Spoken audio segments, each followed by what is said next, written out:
এই যে আমাদের মাতৃ গাছ থেকে কালার সংগ্রহ করা হচ্ছে। এই কালারগুলো আমরা এলার সাথে গ্রাফট করব, থেকে চারা তৈরি হবে। চাচা, এই যে এত সুন্দর সুন্দর ফুল কাটছো, কষ্ট লাগছে না? কষ্ট আর কষ্ট রে বাবা, কষ্ট এত সুন্দর সুন্দর করে কেটে ফেলছো, কষ্ট।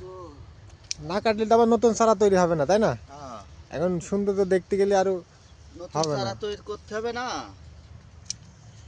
নতুন চারা করতে হলে এটা বাধ্যতামূলক কাটতে হবে, কিছু করার নেই। ফুল ফুটলে আরো সুন্দর লাগবে অবশ্য।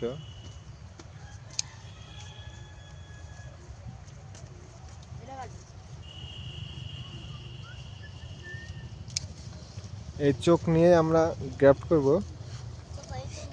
সেখান থেকে আবার নতুন চারা তৈরি হবে।